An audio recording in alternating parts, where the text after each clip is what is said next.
ಈ ಕುರ್ಚಿ ಫೈಟ್ನ ನಡುವೆ ಸಿಎಂ ಮತ್ತೆ ಕೆಎನ್ ರಾಜಣ್ಣ ಇಬ್ರು ಭೇಟಿ ಆಗಿದ್ದಾರೆ. ಸಿಎಂ ಮತ್ತು ಮಾಜಿ ಸಚಿವ ಕೆಎನ್ ರಾಜಣ್ಣ ಸುದೀರ್ಘ ಚರ್ಚೆಯನ್ನು ಮಾಡಿದ್ದಾರೆ.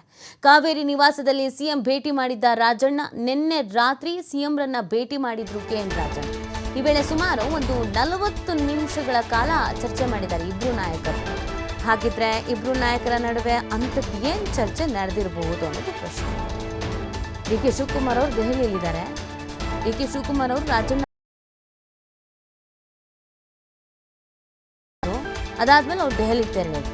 ದೆಹಲಿಯಲ್ಲಿ ರಾಹುಲ್ ಗಾಂಧಿ ಅವರನ್ನು ಭೇಟಿ ಮಾಡಬಹುದಾದ ಸಾಧ್ಯತೆ ಇದೆ ಅಂತ ಹೇಳ್ತಾ ಇದ್ರು. ಇಂಥ ಸಂದರ್ಭದಲ್ಲಿ ನಿನ್ನೆ ರಾತ್ರಿ ಸಿಎಂರನ್ನ ರಾಜಣ್ಣ ಭೇಟಿಯಾಗಿ ಸುದೀರ್ಘ 40 ನಿಮಿಷಗಳ ಕಾಲ ಚರ್ಚೆಯನ್ನ ಮಾಡಿರೋದು. ಏನ್ ಚರ್ಚೆ ಮಾಡಿರ್ಬೋದು, ಇಬ್ರು ನಾಯಕರು ಏನ್ ಮಾತಾಡಿರಬಹುದು ಅನ್ನೋದು ಒಂದು ಕುತೂಹಲ. ಡಿ.ಕೆ.ಶಿ ಭೇಟಿ ಮಾಡಿ ಮಾತುಕತೆ ನಡೆಸಿದ್ರ ಬಗ್ಗೆ ಸಿಎಂ ಜೊತೆಗೆ ಚರ್ಚಿಸಿರ್ಬೋದು, ಒಪ್ಪಿಸಿರ್ಬೋದು. ಹಿಂಗಂದ್ರು ಸರ್, ಹಂಗಂದ್ರು ಸರ್, ನಾನು ಅದಕ್ಕೆ ಹಿಂಗಂದೆ ಸರ್, ಒಪ್ಪಿಸಿರ್ಬೋದು. ಡಿ.ಕೆ.ಶಿ ಏನೆಲ್ಲ ಹೇಳಿದ್ರು ಅಂತ, ಮತ್ತು ತಾನು ಏನು ಹೇಳಿದೆ ಎಂಬುದ್ರ ಬಗ್ಗೆ. ರಾಹುಲ್ ಗಾಂಧಿಗೆ ಪತ್ರ ಬರೆದ್ರು. ಇವರೊಂದು ಸುದೀರ್ಘವಾದಂಥ ಪತ್ರವನ್ನು ಬರೆದ್ರು. ರಾಹುಲ್ ಗಾಂಧಿಗೆ ಪತ್ರ ಬರೆದಿದ್ರಲ್ಲ, ಆ ವಿಚಾರವೂ ಕೂಡ ಲೀಕ್ ಆಗ್ಬಿಡ್ತು. ಅಯ್ಯೋ ಪತ್ರ ಬರೆದಿದ್ದಾರಂತೆ ಅಂತ. ಅದ್ರ ಬಗ್ಗೆನೂ ಕೂಡ ಚರ್ಚೆ ಮಾಡಿರ್ಬೋದು. ಪತ್ರದಲ್ಲಿ ಏನು ಬರೆದಿದೆ, ಅದು ಹೆಂಗೆ ಲೀಕ್ ಆಯಿತು, ಏನು ಎತ್ತ ಅಂತ. ಖರ್ಗೆ ಅವರ ಸ್ಟೇಟ್ಮೆಂಟ್ ಬಗ್ಗೆನೂ ಕೂಡ ಇಬ್ಬರು ನಾಯಕರುಗಳು ಮಾತುಕತೆ ನಡೆಸಿರ್ಬೋದು. ಈಗ ಸದ್ಯಕ್ಕೆ ಹ್ಯಾಪನಿಂಗ್ ಅಂತ ಬಂದಾಗ ಖರ್ಗೆ ಅವರ ಸ್ಟೇಟ್ಮೆಂಟೇ ಅಲ್ಲ ಇರೋದು, ಸುದ್ದಿ ಆಗ್ತಾ ಇರೋದು, ಸದ್ದು ಮಾಡ್ತಾ ಇರೋದು. ಸೊ ಅದ್ರ ಬಗ್ಗೆನೂ ಕೂಡ ಮಾತುಕತೆ ಮಾಡಿರ್ಬೋದು. ಖರ್ಗೆ ಅವರ ಹೇಳಿಕೆಯಿಂದ ನಮಗೆ ಮತ್ತಷ್ಟು ಬಲ ಬಂತು ಅಂತ ಸಿಎಂ ಹೇಳಿದಾರಂತೆ. ನಿಮ್ಮೆಲ್ಲರ ಬೆಂಬಲವೇ ಇಲ್ಲಿವರೆಗೆ ತಂದು ನಿಲ್ಲಿಸಿರೋದು ಅಂತ ಇದೇ ಸಂದರ್ಭದಲ್ಲಿ ಸಿಎಂ ಸಿದ್ದರಾಮಯ್ಯನವರು ಮಾಜಿ ಸಚಿವ ಕೆಎನ್ ರಾಜಣ್ಣಗೆ ಹೇಳಿದ್ದಾರೆ ಅನ್ನೋದು ಗೊತ್ತಾಗ್ತಾ ಇದೆ. ಸಿದ್ದರಾಮಯ್ಯ ಶ್ಲಾಘನೆ ವ್ಯಕ್ತಪಡಿಸಿದಾರಂತೆ. ನಿಮ್ಮಿಂದನೇ ಇದೆಲ್ಲ ಆಗಿದ್ದು, ನಿಮ್ಮೆಲ್ಲರ ಸಪೋರ್ಟಿಂದನೇ ಅಂತ. ಇದೇ ವೇಳೆ ಅಪೆಕ್ಸ್ ಬ್ಯಾಂಕ್ ಅಧ್ಯಕ್ಷ ಸ್ಥಾನದ ಆಯ್ಕೆ ಬಗ್ಗೆ ರಾಜಣ್ಣ ಪ್ರಸ್ತಾಪಿಸಿದ್ದಾರಂತೆ. ರಾಜ್ಯದಲ್ಲಿ ಸುಮಾರು 22 ಮೆಂಬರ್ಸ್ ನನ್ನ ಪರವಾಗೇ ಇದ್ದಾರೆ. ಪಾರ್ಟಿ ಅಧ್ಯಕ್ಷರು ಇದರ ಬಗ್ಗೆ ನನ್ನ ಜೊತೆ ಮಾತನಾಡಿದ್ದಾರೆ. ಅವರ ನಾನೇ ನಿಲ್ತೀನಿ ಅಂತ ಹೇಳಿದ್ದೇನೆ ಅಂತ ಸಿಎಂಗೆ ರಾಜಣ್ಣ ಅವರು ವಿವರಣೆ ಕೊಟ್ಟಿದ್ದಾರೆ ಅನ್ನೋದು ಗೊತ್ತಾಗ್ತಾ ಇದೆ. ರಾಜಣ್ಣ ಅವರನ್ನು ಭೇಟಿಯಾಗಿ ಇಷ್ಟೆಲ್ಲ ಮಾತನಾಡಿದ್ದಾರೆ ಅಂತ ಈ ಬಗ್ಗೆ ಮಾಹಿತಿ ನೀಡ್ತಾರೆ ನಮ್ಮ ಪ್ರತಿನಿಧಿ ಶಿವು. ಲೈವ್ನಲ್ಲಿ ಜಾಯ್ನ್ ಆಗ್ತಾ ಇದ್ದಾರೆ. ಶಿವು, ಒಂದು ಕಡೆಯಲ್ಲಿ ಡಿ.ಸಿ.ಎಂ ಡಿ.ಕೆ. ಶಿವಕುಮಾರ್ ಅವರು ರಾಜಣ್ಣ ಅವರನ್ನು ಭೇಟಿಯಾಗಿದ್ರು. ಅವ್ರ ಪುತ್ರನನ್ನು ಕೂಡ ಭೇಟಿ ಮಾಡ್ತೀನಿ ಅಂತ ಹೇಳಿದರು. ರಾಜಣ್ಣ ಅವರಿಗೆ ನಾನೇ ಈ ಅಪೆಕ್ಸ್ ಬ್ಯಾಂಕ್ ವಿಚಾರದಲ್ಲಿ ಹೆಸರು ಹೇಳಿದ್ದೆ ಅಂತ ಹೇಳಿದ್ರು. ಅದೆಲ್ಲ ಟಕ್ಕರು ಆಯಿತು. ಅವ್ರು ದೆಹಲಿಯಲ್ಲಿದ್ದಾರೆ. ಇವರಿಬ್ಬರು ಇಲ್ಲಿ 40 ನಿಮಿಷಗಳ ಕಾಲ ಚರ್ಚೆ ಮಾಡಿದ್ದಾರೆ. ಏನೆಲ್ಲ ಚರ್ಚೆ ಮಾಡಿರ್ಬೋದು, ಇವರಿಬ್ಬರ ಈ ಚರ್ಚೆ ರಾಜ್ಯ ರಾಜಕಾರಣದಲ್ಲಿ ಯಾವ ಥರ ಮಹತ್ವವನ್ನು ಪಡ್ಕೊಳ್ತಾ ಇದೆ ಅಂತ ಶಿವು?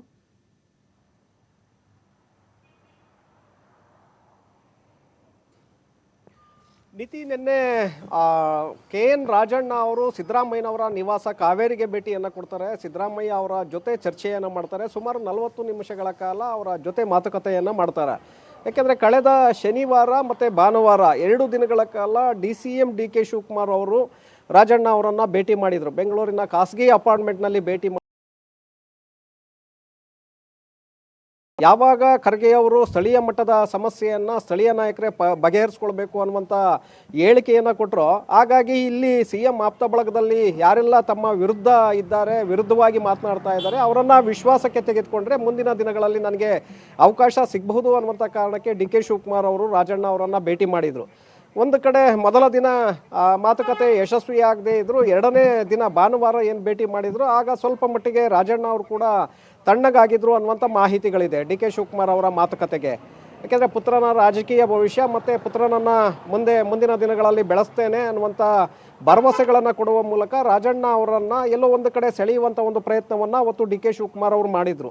ಸೊ ಹಾಗೆ ಅದಾದ ನಂತರ ಈಗ ಡಿ.ಕೆ. ಶಿವಕುಮಾರ್ ಅವರು ನಿನ್ನೆ ದೆಹಲಿಗೆ ತೆರಳಿದ್ದಾರೆ. ದೆಹಲಿಗೆ ಹೋದಂಥ ಸಂದರ್ಭದಲ್ಲೇ ರಾಜಣ್ಣ ಅವರು ಮುಖ್ಯಮಂತ್ರಿಗಳನ್ನು ಭೇಟಿ ಮಾಡಿದ್ದಾರೆ. ಇದು ಕುತೂಹಲವನ್ನು ಹುಟ್ಟು ಹಾಕ್ತಾ ಇದೆ. ಕಾರಣ, ಸಿದ್ದರಾಮಯ್ಯನವರ ಜೊತೆ 40 ನಿಮಿಷಗಳ ಕಾಲ ಏನು ಚರ್ಚೆಯನ್ನು ಮಾಡಿದ್ದಾರೆ, ಆ ಸಂದರ್ಭದಲ್ಲಿ ಡಿ.ಕೆ. ಶಿವಕುಮಾರ್ ತಮ್ಮನ್ನು ಭೇಟಿ ಮಾಡಿದ್ದು, ತಮ್ಮ ಜೊತೆ ನಡೆಸಿದಂತಹ ಮಾತುಕತೆಗಳು, ತಮಗೆ ನೀಡಿರುವಂತಹ ಭರವಸೆಗಳು, ಇದೆಲ್ಲದರ ಬಗ್ಗೆ ಕೂಡ ಸಿದ್ದರಾಮಯ್ಯನವರ ಗಮನಕ್ಕೆ ತಂದಿದ್ದಾರೆ. ಸೊ ಆ ಸಂದರ್ಭದಲ್ಲಿ ಅವರು ಮತ್ತೊಂದು ವಿಷಯವನ್ನು ಕೂಡ ಅವರ ಮುಂದೆ ಇಟ್ಟಿದ್ದಾರೆ. ಅವರು ಅಷ್ಟೆಲ್ಲ ಮಾತುಕತೆಗಳನ್ನು ಮಾಡಿದರು, ಭರವಸೆಗಳನ್ನು ಕೊಟ್ಟರು ಕೂಡ ನಾನು ಹೈಕಮಾಂಡ್ ಯಾವ ನಿರ್ಧಾರವನ್ನು ತೆಗೆದುಕೊಳ್ಳುತ್ತೆ ಅದಕ್ಕೆ ನಮ್ಮ ಒಪ್ಪಿಗೆ ಇದೆ ಅನ್ನುವಂಥ ಒಂದು ಮಾತನ್ನು ಹೇಳಿದ್ದೇನೆ. ಅದನ್ನು ಹೊರತುಪಡಿಸಿ ಯಾವುದೇ ಅವರ ಭರವಸೆಗಳಿಗೆ ನಾನು ಒಪ್ಪಿಲ್ಲ ಅನ್ನುವಂಥ ವಿಚಾರವನ್ನು ಕೂಡ ಸಿದ್ದರಾಮಯ್ಯನವರ ಮುಂದೆ ಇಟ್ಟಿದ್ದಾರೆ. ಇದರ ನಡುವೆ ಅಪೆಕ್ಸ್ ಬ್ಯಾಂಕ್ಗೆ ಜನವರಿಯಲ್ಲಿ ಚುನಾವಣೆಗಳು ನಡೀತಾ ಇದೆ. ಯಾಕೆಂದರೆ ಅಪೆಕ್ಸ್ ಬ್ಯಾಂಕು ಇಡೀ ಸಹಕಾರಿ ರಂಗದ ಪ್ರಮುಖವಾದಂಥ ಬ್ಯಾಂಕು. ಎಲ್ಲ 31 ಜಿಲ್ಲೆಗಳ ಒಂದು DCC ಬ್ಯಾಂಕ್ಗಳು ಅದರ ಅಡಿಯಲ್ಲೇ ಬರುತ್ತೆ. ಹಾಗಾಗಿ ಅದರ ಅಧ್ಯಕ್ಷ ಸ್ಥಾನವನ್ನು ಪಡ್ಕೊಳ್ಬೇಕು ಅಂತೇಳಿ ರಾಜಣ್ಣ ಅವರು ಕೂಡ ಈಗಾಗಲೇ ಸಾಕಷ್ಟು ಪ್ರಯತ್ನವನ್ನು ಮಾಡ್ತಾ ಇದ್ದಾರೆ. ಸುಮಾರು 21 DCCಗಳು ರಾಜಣ್ಣ ಅವರ ಸಂಪರ್ಕದಲ್ಲೇ ಇದ್ದಾರೆ, ಅಂದರೆ ಅವರ ಆಪ್ತ ಬಳಗದಲ್ಲೇ ಗುರುತಿಸ್ಕೊಂಡಂಥವ್ರು. ಹಾಗಾಗಿ ಈಸಿಯಾಗಿ ನಾನು ಅಪೆಕ್ಸ್ ಬ್ಯಾಂಕ್ನ ಅಧ್ಯಕ್ಷ ಆಗಬಹುದು ಅನ್ನುವಂಥ ನಿಟ್ಟಿನಲ್ಲಿ ಪ್ರಯತ್ನಗಳನ್ನು ಮಾಡ್ತಾ ಇದ್ದಾರೆ. ಈ ಕಡೆ DK ಶಿವಕುಮಾರ್ ಅವರು ಆ ಸ್ಥಾನಕ್ಕೆ ರವಿ ಅವರನ್ನು ತಂದು ಕೂರಿಸಬೇಕು ಅಂತೇಳಿ ಯೋಚನೆಯನ್ನು ಮಾಡ್ತಾ ಇದ್ದಾರೆ. ಹಾಗಾಗಿ ರಾಜಣ್ಣ ಅವರ ಜೊತೆ DK ಶಿವಕುಮಾರ್ ಕೂಡ ಅದರ ಬಗ್ಗೆ ಮಾತುಕತೆಯನ್ನು ನಡೆಸಿದ್ರು. ಯಾಕೆಂದರೆ ರಾಜಣ್ಣ ಒಪ್ಪಿದ್ರೆ ಅಲ್ಲಿ ಈಸಿಯಾಗಿ ರವಿ ಅವರನ್ನು ಕೂರಿಸ್ಬೋದು ಅಂತೇಳಿ. ಸೊ ಇದರ ಬಗ್ಗೆ ಕೂಡ ಸಿದ್ದರಾಮಯ್ಯನವರ ಗಮನಕ್ಕೆ ತಂದಿದ್ದಾರೆ. ನನಗೆ ಸಚಿವ ಸ್ಥಾನ ಸಿಗದೇ ಇದ್ರೂ ಪರವಾಗಿಲ್ಲ, ಆದರೆ ಅಪೆಕ್ಸ್ ಬ್ಯಾಂಕ್ನ ಅಧ್ಯಕ್ಷರಾಗಬೇಕು ಅನ್ನುವಂಥದ್ದು ಬಯಕೆಯನ್ನು ಸಿದ್ದರಾಮಯ್ಯನವರ ಮುಂದೆ ಇಟ್ಟಿದ್ದಾರೆ. ಕಾರಣ ಅಪೆಕ್ಸ್ ಬ್ಯಾಂಕ್ ಅಧ್ಯಕ್ಷರಾಗಿದ್ದೇ ಆದರೆ ರಾಷ್ಟ್ರೀಯ ಮಟ್ಟದಲ್ಲಿ ಅಮಿತ್ ಶಾ ಅವರ ಸಂಪರ್ಕಕ್ಕೆ ಈಸಿ ಆಗುತ್ತೆ ಅನ್ನುವಂಥ ಉದ್ದೇಶ ರಾಜಣ್ಣ ಅವ್ರಿಗೆ ಇದೆ. ಇನ್ನೊಂದು ಕಡೆ DK ಶಿವಕುಮಾರ್ ಅವ್ರಿಗೂ ಕೂಡ ಅದೇ ಆತಂಕ. ರಾಜಣ್ಣ ಅವರು ಅಪೆಕ್ಸ್ ಬ್ಯಾಂಕ್ ಅಧ್ಯಕ್ಷರಾದರೆ ಎಲ್ಲಿ ಅಮಿತ್ ಶಾ ಅವರ ನೇರ ಸಂಪರ್ಕಕ್ಕೆ ಹೋಗ್ತಾರೆ ಅನ್ನುವಂಥ ಅನುಮಾನಗಳು ಕೂಡ ಇದೆ. ಹಾಗಾಗಿ ತಮ್ಮವರನ್ನು ಸ್ಥಾನಕ್ಕೆ ಕೂರಿಸಿದ್ದೆ ಆದರೆ ನನಗೆ ಮತ್ತಷ್ಟು ಈಸಿ ಆಗುತ್ತೆ ಅನ್ನುವಂಥ ಉದ್ದೇಶ DK ಶಿವಕುಮಾರ್ ಅವ್ರಿಗೂ ಕೂಡ ಇದೆ. ಈ ವಿಚಾರದ ಬಗ್ಗೆ ಕೂಡ ಅವರು ಸಿದ್ದರಾಮಯ್ಯನವರ ಗಮನಕ್ಕೆ ತಂದಿದ್ದಾರೆ. ಹಾಗೆ ಮಲ್ಲಿಕಾರ್ಜುನ್ ಖರ್ಗೆ ಅವರ ಸ್ಟೇಟ್ಮೆಂಟು ಮತ್ತು ಅದರ ನಂತರದಲ್ಲಿ ಆಗ್ತಾ ಇರುವಂತಹ ಬೆಳವಣಿಗೆಗಳು ಇದೆಲ್ಲದರ ಬಗ್ಗೆ ಮುಕ್ತವಾಗಿ ಚರ್ಚೆಯನ್ನು ಮಾಡಿದ್ದಾರೆ.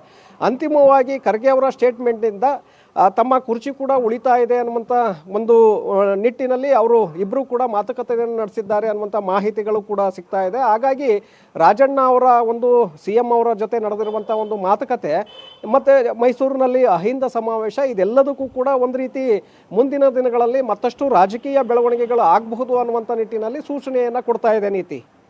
ಓಕೆ, ಥ್ಯಾಂಕ್ ಯು ಶಿವು ತಮ್ಮೆಲ್ಲ ಡೀಟೇಲ್ಸ್ಗಾಗಿ.